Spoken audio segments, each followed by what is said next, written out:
नमस्कार, मैं हूं आपके साथ मयंक। आज 4 अप्रैल है और पिछले 12 घंटे के अंदर ईरान की तरफ से कहां कहां क्या क्या हमले किए गए और जंग में क्या डेवलपमेंट है, मैं ये सारी खबरें आपको बताऊंगा। देखिए, एक बार फिर बीती रात और पिछले 12 घंटों की हम बात करें, भयंकर हमले हुए हैं। चाहे आप रियाद की बात करें, रियाद पर मिसाइल अटैक हुआ है, कुवैत पे अटैक हुआ है, इरबिल में ऑयल रिफाइनरी में आग लगा दी गई है, कुर्द इलाकों में जबरदस्त जो है मिसाइल अटैक हुआ है। इसके अलावा जॉर्डन में अमेरिकी बेस पर एक बार फिर मिसाइल गिरी है। और जो जानकारी मेरे मुताबिक जो मेरे पास है उसके मुताबिक पिछले 24 घंटे के अंदर, आज 4 अप्रैल है, यानी 3 से 4 अप्रैल के बीच में 24 घंटे में ईरान ने 250 मिसाइल्स फायर किए हैं अलग अलग जगह। जो लोग ये सोचते हैं कि मिसाइल्स खत्म हो रही है ईरान की, उसका जवाब है ये। और 250 मिसाइल्स फायर की गई हैं। और सबसे ज्यादा जो मिसाइल फायर की गई उसमें इमाद और गदर का इस्तेमाल किया गया है। ये 2 मिसाइल्स जिसने एक बार फिर कई अरब देशों को दहलाया और इसराइल पर जबरदस्त हमले हुए हैं। केमिकल फैक्ट्री जल रही है इसराइल की, हाइफा में एक बार फिर हमले हुए हैं ऑयल रिफाइनरी के ऊपर, और अलग अलग शहरों में इसराइल के हमले हो रहे हैं। लेकिन इस बीच 2 खबरें ऐसी हैं जिसका मैं जिक्र करना चाहूंगा। देखिए, कल ही मैंने ये वीडियो बनाया था कि वर्ल्ड ऑर्डर अब चेंज हो रहा है। उसका एक और एग्जाम्पल सामने आ गया। यूनाइटेड नेशंस में बहुत बड़ी जीत हुई है ईरान की। देखिए, 23 साल बाद फ्रांस ने ईरान का समर्थन कर दिया है यूनाइटेड नेशंस में, और फ्रांस और रूस और चीन ने मिलकर ईरान के खिलाफ जो प्रस्ताव रखा गया था कि कार्रवाई की जाए, उसको वीटो कर दिया। और उसमें फ्रांस ने भी साथ दिया रूस और चीन का। ये बहुत बड़ी खबर है। जो इंटरनेशनल रिलेशंस के जानकार हैं, ये वही बात है कि पूरा वर्ल्ड ऑर्डर अब चेंज हो रहा है और डोनाल्ड ट्रंप और अमेरिका, हर तरफ हार मिल रही साहब। जंग में भी हार रहा है अमेरिका, ग्राउंड ऑपरेशन कर नहीं पा रहा है, हॉर्मूज में हार मिली है, फाइटर जेट्स गिर रहे हैं, उसकी भी बात करेंगे जो फाइटर जेट गिरा दिया। और उसके बाद अब यूनाइटेड नेशंस में यह हार। देखिए, पहले हम एक बार शॉर्ट में यूएन की बात कर लें। यूएन में 23 साल बाद किसी मुद्दे पर फ्रांस, रूस और चीन ने पहली बार वीटो किया, वो भी संयुक्त राज्य अमेरिका के खिलाफ। दरअसल बहरीन ने हॉर्मूज को लेकर एक प्रस्ताव यूनाइटेड नेशन सिक्योरिटी काउंसिल में रखा था। यह प्रस्ताव पास हो जाता तो जंग के बीच ईरान की मुसीबत और बढ़ सकती थी। लेकिन रूस, चीन के साथ मिलकर फ्रांस ने इसे वीटो कर दिया। इससे पहले 2003 में इराक के खिलाफ जंग के दौरान तीनों देशों ने एक साथ मिलकर अमेरिका का विरोध किया था। यानी 2003 में इराक की जंग के समय जो स्टैंड फ्रांस ने लिया था, वो अब लिया गया है। इसकी एक बड़ी वजह है, अमेरिका के राष्ट्रपति डोनाल्ड ट्रंप ने फ्रांस को लेकर कई बार टिप्पणियां की, उनके राष्ट्रपति का मजाक उड़ाया। ये बिल्कुल वैसे ही है जैसे कि मोहम्मद बिन सलमान के साथ किया गया। वो डोनाल्ड ट्रंप ने जिस तरह से उन पर कमेंट किया था, उसी तरह की बातें जो है उन्होंने फ्रांस के राष्ट्रपति का उन्होंने मजाक उड़ाया। उसके बाद से जो है दूरियां बढ़नी शुरू हो गई थी नेटो को लेकर। एक तो नेटो की हालत ऐसी कि नेटो खत्म माना जा रहा है, नेटो जो है खत्म माना जा रहा है, और ये अमेरिका की हार में एक और तमगा जो है वो जुड़ चुका है। अब ऐसी हालात में देखिए, फ्रांस ने अपना एयर स्पेस नहीं दिया अमेरिका को, और जो मदद की बात कर रहे थे बार बार डोनाल्ड ट्रंप, उसको उन्होंने रिजेक्ट कर दिया। इसराइल के खिलाफ फ्रांस ने आरोप लगाया कि जिस तरह से फिलिस्तीन पे हमले हो रहे हैं, उन्होंने उसकी मदद नहीं की। इसराइल के लिए अपना एयर स्पेस फ्रांस ने बंद कर दिया। इस तरह की तमाम बातें हैं। और खबर यह भी है कि ईरान ने जो है फ्रांस के एक जहाज को हॉर्मुज से निकलने की अनुमति भी दी। इसीलिए ये सब कारणों से फ्रांस भी अब ईरान के साथ है। देखिए, अब ये इंपॉर्टेंट क्यों है इंटरनेशनल रिलेशंस में। ईरान, देखिए, आप ईरान की विदेश नीति की आप बात करें, ईरान ने जब भी पहले बात की न्यूक्लियर टॉक्स जो हो रही थी अमेरिका के साथ, ईरान ने बड़े सदे हुए तरीके से अपनी बात सामने रखी, कि सिविलाइज्ड कंट्री की तरह अपनी बात सामने रखी। हमला तो अमेरिका ने किया था, बात के दौरान इसराइल ने किया था, ईरान तो बातचीत कर रहा था। तो गलती किसकी थी, आप खुद बताइए। अब ऐसी सिचुएशन में एक बार फिर इस समय ईरान के सामने यह है चैलेंज कि इंटरनेशनल लेवल पे समर्थन हासिल किया जाए, और पूरी दुनिया ये महसूस कर रही है। देखिए, आज डोनाल्ड ट्रंप अलग थलग पड़े हुए हैं, अमेरिका में उनका भयंकर विरोध हो रहा है, अरब ने साथ छोड़ दिया है, वो पुतिन से बात कर रहे हैं, चीन और रूस ने तो मन बना लिया है कि इस बार मिलके जो है वो घेर लिया जाए। और ईरान की तरफ से अब ये कोशिश है कि पूरी दुनिया उसका पक्ष समझे। भारत के साथ लगातार संबंध बेहतर हो रहे हैं, बल्कि नई ऊंचाई पे पहुंच रहे हैं, मैंने आपको बताया ही था। इस बीच फ्रांस की तरफ से ईरान के साथ आना फ्रांस का ये बहुत बड़ा झटका है अमेरिका के लिए। इसके अलावा देखिए, एक बड़ी बात मैं आज फिर करना चाह रहा हूं। डिएगो गार्सिया में बड़ा मूवमेंट हो रहा है। डिएगो गार्सिया हिंद महासागर में जो बेस है ब्रिटेन और अमेरिका की फोर्सेस है, वहाँ पे बताया ये जा रहा है कि डिएगो गार्सिया में एक बड़ी वॉर प्रैक्टिस कर रहा है अमेरिका कि कैसे ईरान में घुस के ग्राउंड ऑपरेशन किया जाए। ये जो यूएसएस ट्रिपोली जहाज आया है, जापान से चल के आया है और ये माइंस काटने का काम करता है, होर्मुज में कैसे ऑपरेशन किया जाए इसकी तैयारी हो रही है डिएगो गार्सिया में। सावधान रहने की ज़रूरत है इस मुद्दे को लेकर। देखिए, डिएगो गार्सिया वो जगह है जहां पे अमेरिका के स्ट्रेटेजिक वॉर प्लेन्स हैं, शिप्स हैं, मिसाइल्स हैं, वहां पर ये प्रैक्टिस चल रही है। और आप देखिए, खबर आ रही है इस तरह से कि जिरल्डार फोर्ड में जो आग लगी थी उसको रिपेयर किया गया, करीब 20-25 दिन का उसमें समय लगा, अब उसको वापस भेज दिया गया है ईरान की तरफ। अब्राहम लिंकन है वो दूरी पर खड़ा हुआ है, पास नहीं जा रहा, दूर खड़ा हुआ है, और जॉर्ज डब्ल्यू बुश भी आ रहा है। 3 एयरक्राफ्ट कैरियर फिर से ईरान की तरफ बढ़ रहे हैं। यूएसएस ट्रिपोली डिएगो गार्सिया में मौजूद है, वहां पे बड़ी ग्राउंड एक्सरसाइज हो रही है कि कैसे ग्राउंड ऑपरेशन किया जाए। इस बीच लगातार बमबारी हो रही है ईरान के ऊपर, आईआरजीसी के ठिकानों को तबाह करने की कोशिश हो रही है ताकि ग्राउंड ऑपरेशन हो तो सेना एक्शन ना ले पाए। लेकिन हालात दूसरे हैं।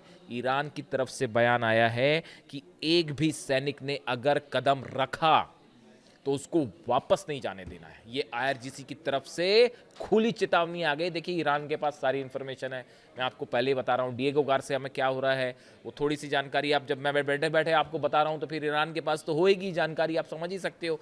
चीन के सैटेलाइट्स नज़र रखे हुए हैं, रशिया के सैटेलाइट्स नज़र रखे हुए हैं, कौन सा जहाज़ कहाँ उतर रहा है, सब जानकारी ईरान के पास है। ईरान को पता है ये डिएगो गार्सिया में क्या हो रहा है।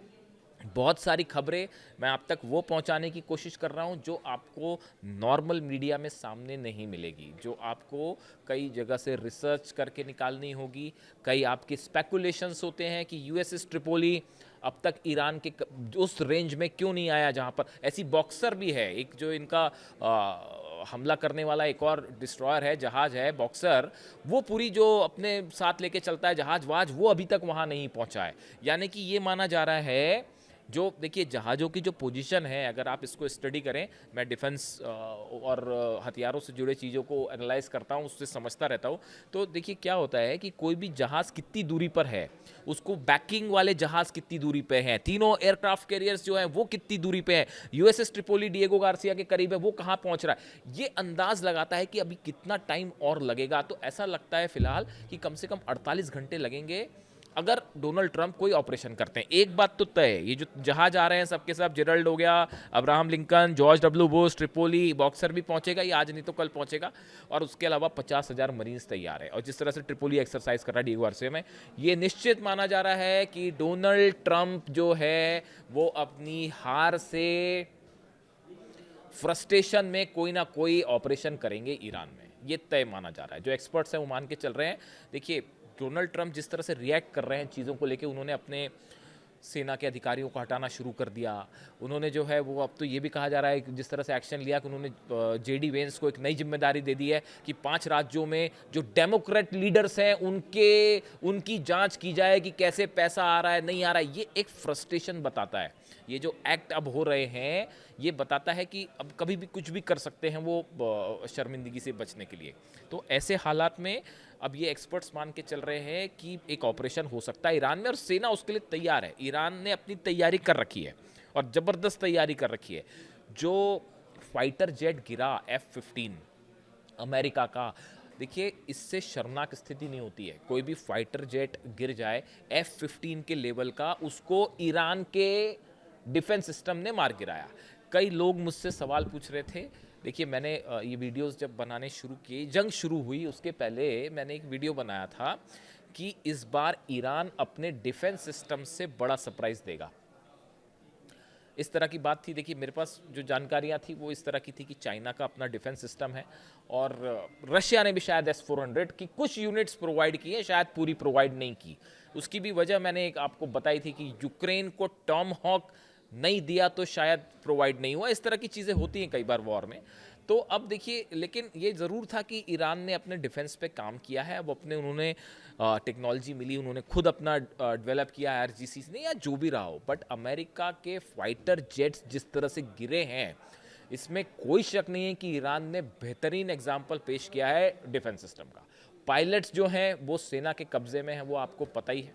और जिस तरह से कल ये पूरा घटनाक्रम हुआ, बड़ा इंटरेस्टिंग था डॉग फाइट कि वो जो है पहले तो प्लेन गिरा, उसके बाद वो पायलट इजेक्ट हुआ, फिर उसके बाद आईआरजीसी की तरफ से कहा गया कि कुछ लोगों ने उनको पकड़ने की कोशिश की, तो ईरान की सेना ने अपील की कि उस पायलट को नुकसान ना पहुंचाया जाए। देखिए, ये बड़ी बात है ये कि ऐसे स्थिति में भी ईरान की सेना की तरफ से ये बयान आया फ़ौरन कि भाई अगर आप वहाँ पे आसपास शायद सेना नहीं होगी, लोग होंगे वहाँ पे, उन्होंने पकड़ा होगा उस शख्स को, तो ईरान की सेना ने फ़ौरन ये अपील जारी की कि अभी आप उसको नुकसान मत पहुँचाइएगा। स्टैंडर्ड हर शख्स के अपने बरकरार रखने पड़ते हैं। ईरान की सेना वो सेना नहीं है कि 165 बच्चों को जो है हमला कर दिया। याद रखिएगा इस बात को कि किसने 125 बच्चों की जान ली, कौन अस्पतालों पर हमले कर रहा है, इसका भी ध्यान रखा जाना चाहिए। तो खैर, अब उसके बाद वो ये ऑलरेडी जो है एक बड़ा झटका है अमेरिकन एयरफोर्स के लिए, जिस तरह से पायलट का पकड़ा जाना। और अब सही संख्या पता नहीं कि कितने प्लेन्स गिर चुके हैं, 25 से ज़्यादा हो चुके हैं। जो जानकारियां हैं बहुत सारी सामने नहीं आई है, उसके नंबर्स जब सामने आएंगे तब पता चलेगा। वैसे ही इजराइल को भी बड़ा झटका पड़ा है। जो मेरी जानकारी के मुताबिक वहाँ पे बड़े सारे प्लेन्स ऐसे थे जो कि एयर बेसिस पर खड़े थे, जिनको तबाह कर दिया गया है। तो ये जो नंबर ऑफ पायलट्स जब जंग के बाद सामने आएगा, मैं बार बार कहता हूँ जंग के बाद जब कब ख़त्म होगी, मुझे तो अभी दूर दूर तक कहीं एंड नहीं दिखाई दे रहा कि कहाँ पे ख़त्म होगी जंग। और वो जो है जब आपके पास टोटल नंबर्स आएंगे, आप हैरान रह जाएंगे कि ईरान ने जो है वो कितना बड़ा झटका दे दिया। तो देखिए, हाँ, बात हम एक बार फिर से आए इस पर, डिएगो गार्सिया से जो ये मूवमेंट है। अब सवाल ये है कि अगर डिएगो गार्सिया से कोई ऑपरेशन आप लॉन्च करते हैं तो कैसे होगा। देखिए, एक तो ये है कि आपने हैवी बम्बार्डमेंट किया, वो ऑलरेडी हो रहा है। जिस तरह से आपने देखा ईरान के ब्रिज पर हमला करना, ईरान के स्ट्रैटेजिक लोकेशंस पर हमला करना, उसके अलावा अब ऐसे जगह हमले हो रहे हैं, पुल पर हमला कर दिया, अस्पताल पर हमला कर दिया, कहीं इंफ्रास्ट्रक्चर को। ये फ्रस्ट्रेशन दिखाता है। यही बात अब्बास अराक्ची कह रहे हैं कि अमेरिका की नैतिक हार है, मॉरल हार। तो जब किसी का मॉरल हो तब उसकी मॉरल हार हो। मैं इस बात पे ईरान के विदेश मंत्री से थोड़ा असहमत हूँ कि ईरान के विदेश मंत्री कह रहे हैं कि ये मॉरल लॉस है, एक हार है, मॉरल डिफीट है ये। तो मॉरल डिफीट तो उस शख्स की होगी ना जिसके पास कोई मॉरल हो, जो 165 बच्चों को शहीद कर दे रहा है, जो सुप्रीम लीडर को निशाना बना दे रहा है, जो अस्पतालों पे हमले कर रहा है, यूनिवर्सिटी पे हमले कर रहा है। उनकी क्या मॉरलिटी होगी साहब, आप ही बताइए, इज़न्ट इट। तो अब देखिए, अब मामला ये है कि जो एक्सपर्ट्स बता रहे हैं, मैंने कल बड़ी चर्चा की इस पे, कि एक बड़ा बम्बार्डमेंट होगा और उसके बाद हॉर्मूज में केशम आइलैंड को कब्जा करने की कोशिश हो सकती है। केशम आइलैंड के पास कल भी काफ़ी मूवमेंट हुआ। आप देखिए, अमेरिकन जेट्स वहाँ पे आ रहे हैं, बम बरसा रहे हैं। हॉर्मूज के एंट्री पॉइंट, एग्जिट पॉइंट में एक बार बता चुका हूँ आपको, दोनों एंट्री एग्जिट पर एक साथ हमला। उसके बाद मूसा आइलैंड पे, इसमें यूएई का भी कुछ रोल हो सकता है, उस पर भी नज़र रखने की ज़रूरत है। ईरान ने नज़रें बनाई हुई हैं, इसी वजह से वो यूएई पर हमले हो रहे हैं। वो आप देख ही रहे हैं कि यूएई पे जो हमले इसी वजह से है। ईरान ने जो एम्प्टिव स्ट्राइक, अच्छा हाँ, ये प्री एम्प्टिव स्ट्राइक याद है आपको, जंग के पहले बार बार ईरान कह रहा था हम प्री एम्प्टिव स्ट्राइक करेंगे, प्री एम्प्टिव स्ट्राइक करेंगे। ये जो यूएई पर हमले हो रहे हैं, वो ईरान ने उसको पहले ही वार्निंग दे दी है कि देखिए ऐसा है, बीच में कूदने की ज़रूरत नहीं है, आप सीमा में रहें। अगर आप जंग में कूदेंगे तो फिर अभी जितनी मिसाइल गिर रही हैं उसकी दुगनी गिरेगी, फिर आप हिसाब समझ लो फिर। तो ये खबरें हैं इस तरह की कि यूएई जो है वो मदद कर सकता है मूसा आइलैंड पर, और केशम पे हमले पे मदद हो सकती है। तो ये 2 आइलैंड्स हैं जिसको लेकर टारगेट किया जा सकता है। पैराट्रूपर्स से फोर्सेस उतर सकती हैं। पहले इस तरह की बात थी कि यूरेनियम के लिए अंदर घुस के हमला होगा, वो तो नहीं हो रहा, बड़ा ही मुश्किल है वो तो ऐसा है कि बिल्कुल, मतलब उसके लिए जो जितनी तैयारी चाहिए वो सिचुएशन में अमेरिकन फोर्सेस है ही नहीं। तो अब क्या होता है, ये आइलैंड पर कब्जा हो सकता है क्योंकि यहाँ पे पैराट्रूपर्स उतर सकते हैं, यूएई करीब है। तो इस तरह से एक कोशिश हो सकती है। जितना बड़ा जमावड़ा ये है, ये जमावड़ा युद्ध खत्म करने की दिशा में तो नहीं है। जेरल्ड और Ford, Abraham Lincoln, George W Bush, Tripoli, boxer, 50-60 हज़ार जो है सैनिक घेर कर खड़े हुए हैं। भारी बम्बार्डमेंट हो रहा है। इसके लिए ईरान की सेना भी तैयार है। ईरान ने बड़ा प्लान तैयार कर रखा है। रूस की बैकिंग मिल रही है, चाइना की बैकिंग मिल रही है कि कैसे अगर ग्राउंड ऑपरेशन होता है तो कैसे उनको आने दिया जाए और उसके बाद उसे कैसे जो है सैनिकों को घेर लिया जाए। तो ये वो हालात हैं। जिसमें जो है, और इस तरह की भी खबरें हैं कि F-15 भी डाउन है, उसको पकड़ने आया ब्लैक हॉक हेलीकॉप्टर, उसकी सर्च में आया, उसको भी गिरा दिया गया है, और C-30 एयरक्राफ्ट रिफ्यूलिंग एक जेट है वो भी, उसको भी गिरा दिया गया है। इस तरह की खबरें हैं। यानी पिछले 24 घंटे के अंदर कई बड़े झटके लगे हैं अमेरिका को। वो वहाँ तो जो झटके लग रहे हैं अमेरिका में वो लग ही रहे हैं, वहाँ एक पूरा प्रशासन में उथल पुथल मची हुई है। अमेरिका में इतनी बड़ी अनसर्टेनिटी मैंने तो कभी नहीं देखी पिछले समय से, जब से मैं देख रहा हूँ। मतलब इतनी उथल पुथल तो शायद सेकेंड वर्ल्ड वॉर के समय हुई होगी। तो वो हालात है। और कुल मिला के यूनाइटेड नेशंस में भी, जहाँ से हमने बात शुरुआत की थी, बहुत बड़ी जीत है ये ईरान की, कि फ्रांस का समर्थन हासिल कर लेना और ईरान के खिलाफ जो है वो जो एक्शन होने वाला था, बहरीन ने इसको शायद लीड किया था, और बहरीन ने प्रस्ताव रखा था कि ईरान के खिलाफ एक्शन हो। अमेरिका उसको बैक कर रहा था, लेकिन इस पर लग गया वीटो, और ये हुई है बड़ी जीत ईरान की। जो भी अपडेट होगा मैं आप तक पहुँचाऊँगा। वीडियो कैसा लगा ज़रूर बताइए। Thank you so much.